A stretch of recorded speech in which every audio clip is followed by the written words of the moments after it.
네, 저희는 앞서서 그동안 로마서를 계속해서 묵상해 왔습니다. 그럼 이제 복음이 무엇인지는 잘 아실 겁니다. 복음이 무엇인가요? 우리가 내용으로 요약을 하면 우리는 완전히 죄인이고 하나님과는 단절된, 하나님과 더 이상 화목하게 지낼 수 없는 그런 존재였는데, 하나님께서 그런 우리를 되찾으시기 위해 예수님을 보내셔서 십자가에 대속하셔서 우리의 죄를 용서하시고 우리를 구원하시고 하나님과의 관계를 회복하셨습니다.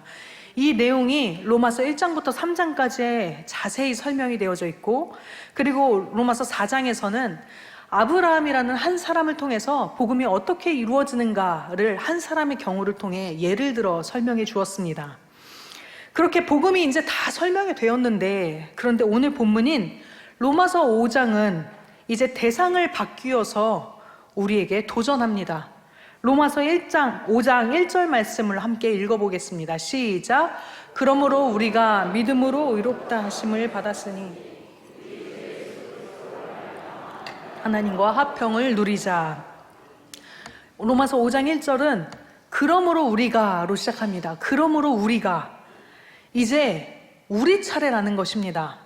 이제 우리가 복음의 초대를 받았습니다. 바울은 1절에서 분명히 말씀합니다. 믿음으로 의롭다 하심을 받았으니, 믿음으로 의롭다 하심 받은 사람, 구원받은 사람, 죄가 용서를 받고 하나님의 화평의 관계로 들어가는 사람, 그 사람에게는 반드시 이루어지는 변화가 있습니다. 하나님과 화평을 누리자. 여기서 화평은 헬라어로 평화, 어우러짐, 조화라는 뜻을 갖고 있습니다. 다시 정리해서 말씀을 드리면, 하나님과 이제 우리는 자연스럽게 어우러지고 하나님과 편안해지고 하나님과 조화를 이루는 관계로 회복되었는데, 그것을 누리자. 하나님과 이 관계가 누려지는 것, 그것이 바로 구원받은 자의 증거라고 우리를 지금 초대하고 있습니다. 예전에는 하나님과 어색해서 하나님의 말씀을 따라 듣는다는 것이 불편하고 어그러지고 그 뜻을 신뢰하기가 도무지 어렵고 교회 다니는 사람들이 이해가 되지 않는, 그렇게 하나님과 단절된 관계였던 우리가 이제는 하나님의 말씀이 들려지고 내 안에 선포되어지고 그것을 듣고 싶은 마음, 사랑하고 싶은 마음이 우리 안에 들려지면서 하나님과 어우러지는 조화가 우리 안에 일어나기 시작되는 것입니다. 여러분에게 이 복음이 이루어지셨습니까? 하나님과 이 새로운 관계를 지금 누리고 계십니까? 그런데 우리에게는 해결되지 않는 큰 문제가 있습니다. 이 복음은 아멘 하고 우리가 알겠는데, 하나님과 새로운 관계가 시작되었는데, 그런데 우리의 눈으로 보기에는 우리 스스로 아무 변화도 없고, 우리 마음은 여전히 하나님의 말씀이 믿어지냐 믿어지지 않느냐를 씨름하느라고 복음이 진짜인지 아닌지 헤매는 인생을 우리가 되풀이하며 산다는 것입니다. 마크 트웨인 작가가 쓴 소설 왕자와 거지를 한 번쯤 들어보신 분들 계실 겁니다. 어느 날 왕자가 거리에 나갔다가 우연히 자신과 똑같이 생긴 모습의 거지를 만났습니다. 서로 너무 신기해서, 그리고 반가워서, 평소 왕자는 궁금했었던 왕궁 밖의 삶을 살고 싶어서 그 거지에게 자신의 옷을 바꿔 입자고, 나랑 옷을 바꿔 입고 한번 살아보자고 제안했고, 거지도 즐거운 마음으로 응했습니다. 그런데 그러자마자, 그 옷을 바꿔 입자마자 문제가 생겼습니다. 거지가 옷을 바꿔 입고 왕궁으로 들어가자 너무나 당황스러운 일들이 펼쳐집니다. 왜요? 거지는 평생을 천대받고 악을 쓰면서 돈 한 푼 한 푼에 벌벌 떨면서 살았는데, 그렇게 살아남는 일에만 몰두하며 지냈던 것이 거지의 인생인데, 거지가 아무 수고도 하지 않고 아무 노력도 하지 않았는데 진수성찬이 차려지고 사람들이 그를 정성껏 수발들고 너무나 존귀하게 여겨주기 시작하는 겁니다. 그러나 평생 거지라는 정체성으로 살아왔던, 그래서 삶을 너무나 고통스럽게 하루하루 애쓰며 수고하며 바득바득 그렇게 노력하며 살아야만 했던 거지는 이 모든 변화된 삶을 받아들이기가 힘들었습니다. 거저 주어지는 섬김도, 산의 진미도, 무엇이든 한없이 베풀어지는 모든 것들에 모두 의심하는 마음이 들고 도무지 편하지 않은 마음이 그 밑바탕에 끊임없이 일었습니다. 무엇보다 내가 이런 대접을 받아도 되는 존재인가? 나 이런 대접을 받을 수 있는 존재인가? 나 들키는 거 아니야? 내 신분 들키는 거 아니야? 나 언제든 여기서 쫓겨나는 것 아니야? 하는 그런 거지로서의 자의식, 그런 정체성이 그 마음속을 여전히 뒤흔들고 있었기에 그의 옷이 바뀌고 그의 삶이 바뀌고 환경이 바뀌고 그의 신분이 바뀌었어도 그런 거지로서의 자의식이 거지에게는 값없이 주어지는 은혜를 누리게 하지 못했던 것입니다. 이 거지와 지금 우리의 형편도 마찬가지입니다. 1절에 화평을 누리자, 하나님과 화평을 누리자에서 이 누리자는 즐기자라는 뜻을 갖고 있습니다. 하나님과의 새로운 관계에 들어간 것을 이제는 즐겨라, 즐기자. 이 하나님과의 관계, 우리의 신분이 변화된 것을 우리는 즐길 수 있어야 합니다. 그런데 우리는 이 거지처럼 세상의 말을 따라서 이리저리 흔들리며 살아가는 것이 자연스럽고 당연했던 그 옛날의 습관을 버리지를 못하고 하나님의 말씀을 믿어 드려야 해서 곤란하고 그것도 곤혹스럽고 그렇다고 습관처럼 세상의 말을 따르자니 그것도 영찜찜해서 괴로운 여기저기 갈팡질팡하는 그런 옛 습관 속에 우리는 갈등합니다. 그러다가 결국 하나님 앞에 나와서는 세상이 나에게 가르쳐주는 성공들, 그 안전한 길들, 그 방식들을 이루어주십시오 하는 것에만 매달려 그 기도 이루어지면 하나님 살아계시구나, 그 기도 이루어지지 않으면 하나님 안 계신 것 아니야 하는 온갖 두려움 속에 매어 사는 것이 우리의 인생입니다. 비는 대상만 하나님으로 바뀌었지 돈과 스펙과 자랑할 것과 학벌과 온갖 자랑거리를 여전히 왕으로 여기고 경배하면서 입술로만 하나님 내 왕이십니다, 하나님 내 구주이십니다 라고 모시고 있는 그 옛 습관이 지금 우리에게 여전히 들러붙어서 우리의 정체성이 전혀 바뀌지 않은 채로 새로운 삶을 누리지 못한 채로 멈춰져 있는 경우가 너무나 많습니다. 그러나 우리는 더 이상은 그것들로 만족할 수 있는 거지 같은 신분, 죄인된 신분이 아닙니다. 이제 우리는 하나님을 즐거워하는 관계로, 하나님 안에 살아가는 관계로, 하나님의 법칙 안에 살아가는 관계로 우리의 신분이 바뀌었습니다. 이제 우리는 우리 스스로에게 외칠 수 있어야 합니다. 그건 왕궁 밖의 이야기야. 그건 왕궁 밖의 이야기야. 그건 거짓적의 이야기야. 나는 왕이 가장 존귀하게 여기는 왕자야. 내 신분 이제 바뀌었어 하며 왕이신 하나님의 사랑의 편에 서야 합니다. 이것이 하나님과의 관계를 즐기는 자의 변화입니다. 이제 구원받은 자, 신분이 바뀐 사람에게는 하나님께서 이렇게 찾아오십니다. 우리 2절 말씀 함께 읽겠습니다. 시작. 또한 그로 말미암아 하나님의 영광을 바라고 즐거워하느니라. 아멘. 이제 신분이 바뀐 사람, 하나님과의 관계가 바뀐 사람, 하나님의 관계를 누리고 즐기는 사람에게는 하나님이 이렇게 찾아오십니다. 하나님의 영광을 바라고 즐거워하도록. 이제 은혜의 삶이 시작된 우리에게는 하나님의 영광을 바라고 즐거워하는 삶이 시작됩니다. 이 영광은 헬라어로 독사라는 단어인데, 이 독사라는 단어는 언제든지 좋은 방향으로 계획되고 이루어지는 뜻을 의미합니다. 좀 더 풀어서 제가 다시 설명하면, 내가 무슨 일을 당하든지 그 속에서 하나님의 선하신 뜻이 보이는 것, 그래서 하나님의 선하신 뜻 때문에 여기를 가고 저기를 가도 하나님을 찬양하고 하나님의 영광을 즐거워하는 삶이 시작되는 것, 이것이 복음으로 변화된 사람에게 찾아오시는 하나님의 방식입니다.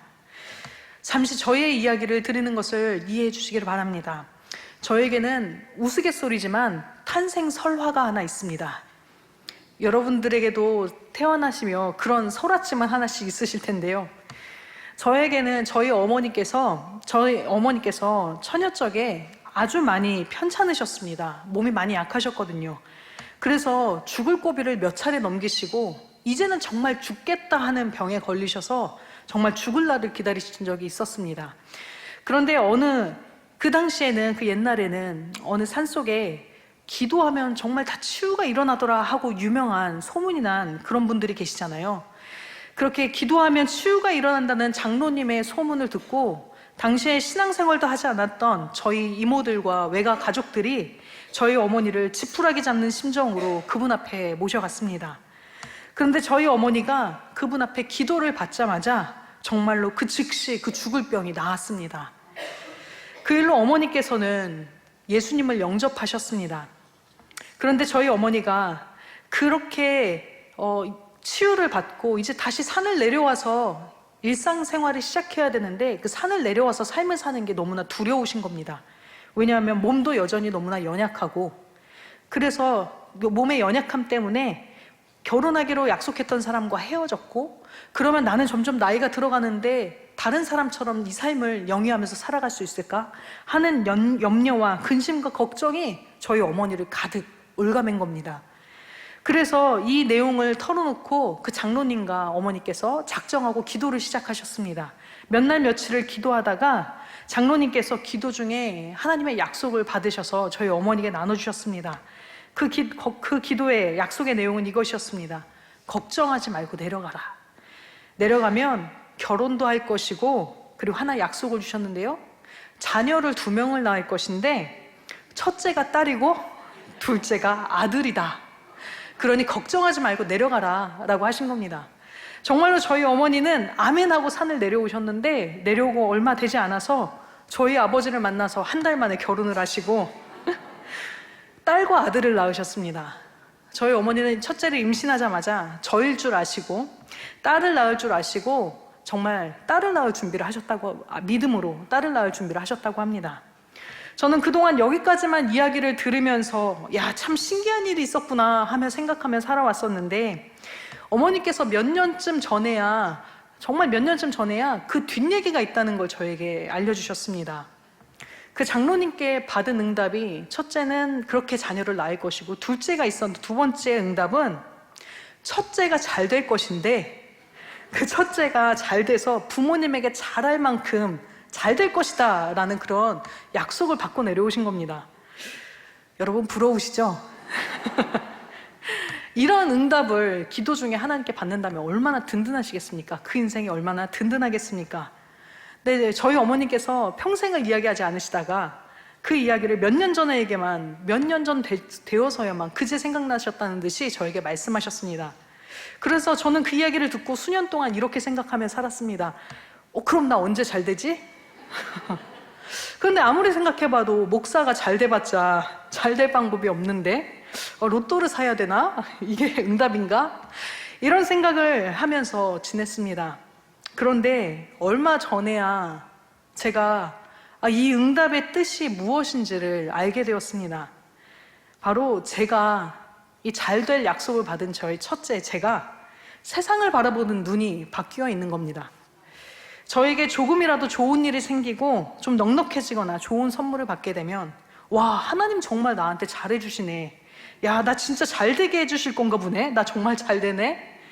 이렇게 생각을 하게 되고, 또 어려움에 빠지거나 미래에 닥칠 그 두려움이 내 마음을 엄습하고 그 두려움이 얽매이게 될 때, 그런 순간이 생기다가도 아니야, 그런데 하나님이 나 정말 결국엔 잘 될 거라고 하셨잖아. 그럼 나 잘 될 거니까 지금 이 순간도 지나갈 거야. 괜찮아. 근데 언제 잘 되지? 이런 생각이 저에게 드는 겁니다. 좋은 일이 생기면 그 좋은 일 속에서 하나님 잘해주시는구나. 좋지 않은 일이 생겨도 하나님이 잘 되게 해주실 거야 하면서 세상 모든 일들 속에서, 저에게 일어나는 그 모든 일들 속에 하나님이 보이기 시작하는 겁니다.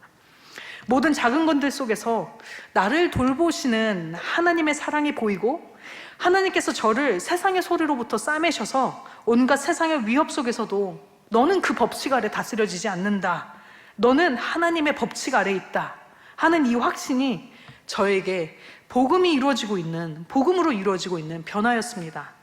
이 약속이 어찌 저만 받은 약속이겠습니까? 오늘 지금 이 자리에 모여서 또 하나님의 말씀을 아멘으로 받아 누리면서 주님이 우리와 화목을 누리라, 하나님과 하나님의 영광을 즐거워하라 라고 그 복음에 초대하고 계신 우리 모두에게도 동일하게 주어진 약속인 줄 믿습니다. 하나님의 영광이 내게 닥치는 모든 일들 속에 하나님의 손길을 보기 시작하는 그 인생, 이전처럼 세상의 법칙, 세상이 말하는 방식에 더 이상 목을 매지 않는 사람들, 이것이 우리에게 약속된 신분의 변화, 복음의 약속입니다. 그러나 이렇게 복음을 영접해도 하나님과의 화평이, 하나님과의 화목함이 누려지지 않는 사람이 여전히 있습니다. 평생을 거지처럼 살았기 때문에 내가 더 이상 거지가 아니라고 왕자라는 그 신분의 변화를 받아들여야 하는데, 그게 하루아침에 되겠습니까? 평생을 그 습관대로 살아왔는데요. 그 변화를 경험하고 누리려면 이전에 거지처럼 지내왔던 그 삶의 습관과 세상에서 따르던 그 방식들, 그 목소리들을 과감히 끊어내고 나 왕자가 됐다, 하나님의 말씀이 이제 나를 주장한다, 나는 하나님의 다스림 아래에 있다 라는 그 복음에 뛰어드는 결단이 우리에게는 반드시 필요합니다. 우리에게는 한순간에 벗어지지 않는 나의 옛 자아의 습관들, 나를 기쁘게 해줄 것이라고 믿는 온갖 중독된 것들이 있습니다. 나를 세상으로부터 벗어나지 못하도록 철저히 나를 짓누르고 묶어놓고 하나님 앞에 화평을 누리지 못하게 하는 영적 묶임들이 있습니다. 어떤 사람들에게는 그것이 성적인 문제이고요, 또 어떤 사람들에게는 안전거리를 찾아 끊임없이 불안하고 무언가를 끊임없이 붙들어야 하는 안전에 대한 집착이고, 또 어떤 사람에게는 인정받고 내가 쓸모있는 사람이어야 해라는 그 욕구들, 또 온갖 상처와 폭력과 억눌림 속에 눌려있는 사람들, 또 사주팔자와 신점을 보면서 그것에 매여 사는 사람들, 강력한 죄책감과 또 세상에 대한 불신, 나에 대한 불신으로 억눌려 있는 사람들, 이러한 것들이 우리를 강력히 억눌러서 옛 습관에서, 그 옛 신분에서 도저히 벗어나지 못하고 하나님의 통치 아래 다스림을 받지 못하게 합니다. 옛사람의 방식은 이미 끊어졌고 우리는 이제 새로운 피조물이 되었습니다. 이 새로운 피조물의 삶을 경험하려면 그 옛 방식을 끊어내고 하나님이 다스리신다는 그 새 방식에 나를 뛰어들게 하는 수밖에는 없습니다. 그래서 복음을 받아들인 사람에게는 숙제가 따라옵니다. 우리 3절 말씀, 3, 4절 말씀 같이 한번 읽겠습니다. 시작. 다만 이뿐 아니라 우리가 환난 중에도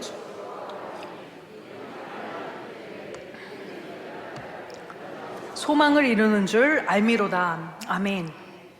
우리의 옛 습관을 끊어낼 수 있는 유일한 방식, 그 방식은 하나님이 인도하시는 환난에 뛰어드는 것입니다. 환난은 내가 하나님 앞에서 하나님을 위해서 손해보기를 결단하는 모든 상황들을 말합니다.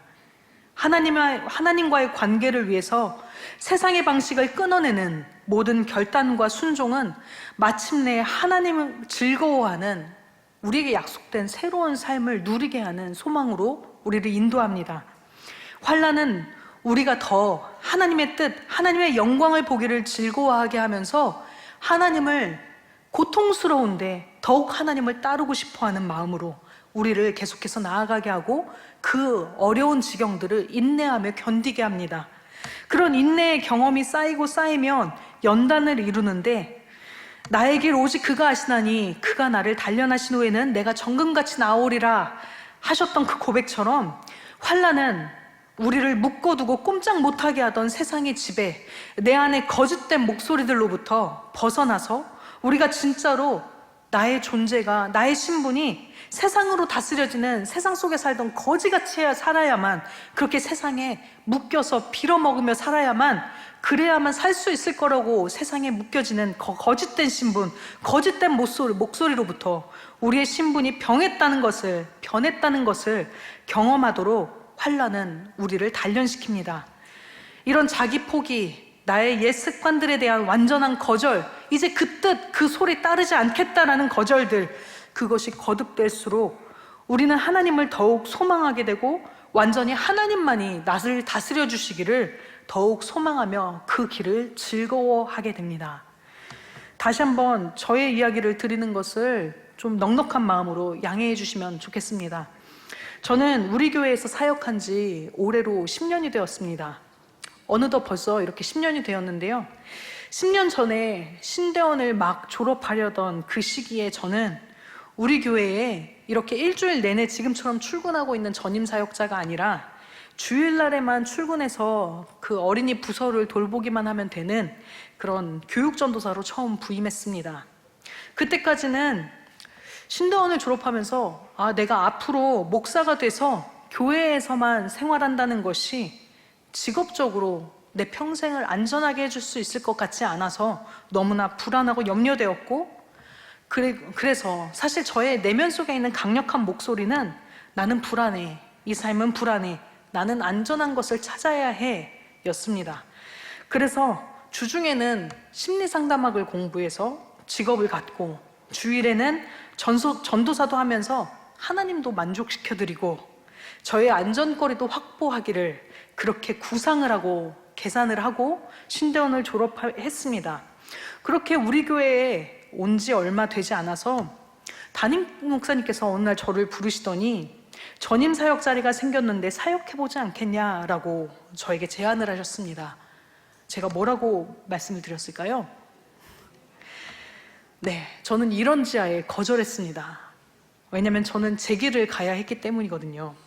그런데 어느 날 그날 밤이었습니다. 그날 밤 하나님께서 저에게 너무나 강력하게 임하셨습니다. 하나님께도 발을 걸치고 세상의 지배에도 발을 걸치고 있는 저를 정리하라는 너무나 강력한 부르심이었습니다. 저는 그게 너무나 괴로워서 엉엉 울면서 반항하다가, 정말 떼굴떼굴 구르며 반항하다가 새벽 2, 3시쯤 되어서야 마음을 정리하고 하나님께 순복했습니다. 그때 제 심정이 마치 사무엘서에 나오는 벳세메스로 끌려가는 소 같았습니다. 하나님의 일을 맡아서 하나님의 멍에를 메고 좌우로 치우칠 수도 없이 똑바른 길을 가야 하는 하나님의 멍에를 맨 소, 울며 괴로워하며 가는 그 소 같은 심정이었습니다. 그래서 그 다음날 아침이 되자마자 목사님께 다시 찾아뵙겠습니다 하고 연락을 드리고 교회로 오기 위해서 지하철을 타고 오는데, 그 당시에 신양교회에서 발간하고 있었던 위클리 모닝컴 큐티집을 제가 펼쳐서 아침 묵상을 시작했습니다. 그 지하철에서. 그때 아침 묵상에 나온 본문이 바로 이 말씀이었습니다. 예레미야가 3장 말씀인데요. 같이 한번 읽겠습니다. 시작. 사람이 젊었을 때에 멍에를 메는 것이 잠잠할 것은 주께서 그것을 그에게 메우셨음이라. 아멘. 사람은 젊었을 때에 멍에를 메는 것이 좋으니 혼자 앉아서 잠잠할 것은 주께서 그것을 그에게 메우셨음이라.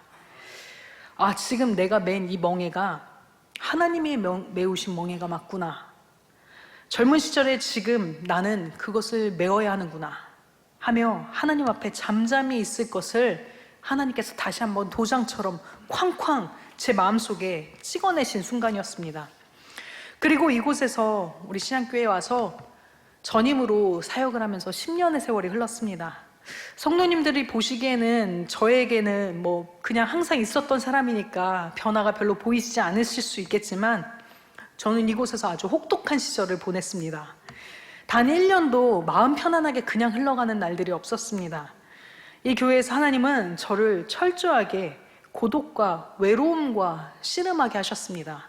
제 안에 정리되지 않은 옛 습관은 외로움이었습니다. 저는 사람을 만나는 것도 엄청 좋아하고 외로움을 많이 타는 사람입니다. 그리고 사람을 만나서 사람과 대화하며 저 자신을 그 안에서 인정받기를 즐기는 사람이었습니다. 그런데 제가 전임 사역을 시작했을 때 제 사역 첫 번째 맡겨진 사역은 이 큐티집을 만들기 위해서 3년이나 사무실을 혼자 쓰면서 말씀만 붙들면서 씨름하는 시절을 3년을 보내야 했습니다. 하나님께서는 외로움을 회피하기 위해서 하나님이 아니라 사람을 만나는 것으로 도망치던 저를 강제로 붙들어 매시고 들어 앉히셔서 외로움과 고독을 있는 그대로 직면하고 그것을 오직 하나님의 목소리 앞에 서 있는 자 되도록 그렇게 저를 만드셨습니다. 그 이후로 시간이 많이 지나고 드디어 다른 목사님들이 계신 사무실로 옮겨와서 함께 지나기 시작했지만 그것도 끝이 아니었습니다. 이윽고 코로나 시기가 찾아왔습니다. 그래서 성도님들을 만나거나 교회에서 활발하게 하던 그 모든 활동들이 다 끊어졌습니다. 하나님은 홀로 가만히 있는 것을 잘 견디지 못하는 저를 철저하게 홀로 그저 하나님 앞에서 계속해서 멈춰있는 존재가 되도록 그렇게 멈추게 하셨습니다. 여기저기 뛰어나가서 사람을 만나고 사람 속에서 외로움을 달래는 것을 즐거움과 소망으로 삼던 저를 하나님 앞에 모든 욕구를 내려놓고 하나님께 맡기고 사람을 안전지대로 더 이상 삼지 않도록 오직 하나님만을 안전지대로 삼도록 하나님은 저를 그렇게 잠잠하게 하셨습니다. 사람이 젊었을 때 멍에를 매는 것이 좋으니 혼자 앉아서 잠잠할 것은 주께서 그것을 그에게 메우셨음이라. 멍에를 메고 하나님 앞에 잠잠하라 하는 그 약속의 말씀이 10년에 걸쳐 저에게 완성되어 갔던 것입니다. 이 10년의 기간 동안 제가 외롭다고 느끼고 안전하지 못하다고 불안해했었던 것은 사실 사람을 못 만나서 무언가 활동을 하지 못해서 또 내 삶을 안전하게 해줄 좋은 직장이나 스펙이나 보장된 미래가 없어서가 아니라는 것을 저는 이 10년 동안 알게 되었습니다. 제 안에 있는 너무나 깊은 영원을 사모하는 마음이 있었습니다. 하나님을 사모하는 마음, 흔들리지 않고 완전하고 구원의 전부이신 하나님을 향한 갈망, 하나님이 아니면 도저히 채워지지 않을 그런 영혼의 욕구가, 그 갈망이 내 안에 있는데 저는 그것을 사람으로, 안전으로, 세상에 보장된 방식으로 채우려고, 그 갈망이 무엇인지 몰라서 그 방식들로 채우려고 하니 도무지 채워지지 않았었던 것입니다. 오늘 하나님께서 우리의 영혼에도 그 무엇으로도 채워지지 않는, 또 채울 수 없는 하나님을 사모하는 깊은 갈망이 있음을 깨우쳐 주시기를 바랍니다. 하나님께서는 우리를 채우시고 만족시키시는 유일한 존재이십니다. 그것이 해결되어야 돼. 그것이 있어야 해. 그래야 내가 안전해. 그래야 내가 불안하지 않아. 이 삶이 아니야. 다른 거야 해. 그렇게 나를 온통 주장하는 거지가 입어왔던 세상의 옷을 이제 벗어 던지시고 왕자의 옷으로 갈아입으시기 바랍니다. 우리의 깊은 곳에 여전한 갈망과 채워지지 않는 목마름들, 세상에 무엇을 다 가져도 멈춰지지 않는 그 불안이 사실은 하나님을 찾고 있는 영원을 사모하는 갈망이라는 것을 깨우치시기 바랍니다. 하나님을 즐거워할 수밖에 없는 관계로, 이 새로운 관계로, 이 새 생명으로, 이 복음의 날들로 여러분을 초대합니다. 이렇게 기도하겠습니다.